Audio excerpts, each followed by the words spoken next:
Yung naramdaman ko nung nag-take ako ng Max Vida, yung katawan ko parang lumakas na yung hindi ba siya yung yung hindi na nahihilo, tapos yung ko ngayon.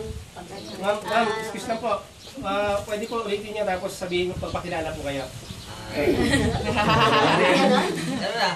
Ako po si... Taglang po. Okay.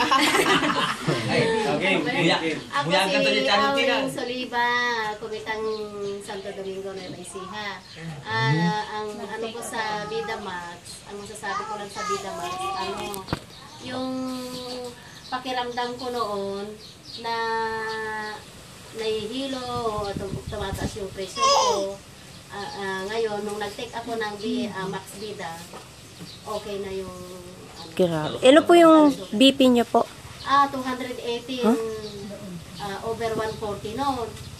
Nung nagpa-BP ako, nung nag-take ako ng Vida Max, 120/80 na. Grabe. Ilan ko ngayon kung ang ko. Ano po pakiramdam niyo ngayon? Pero malakas na ang Malakas. Nakailang po kayo? Take po?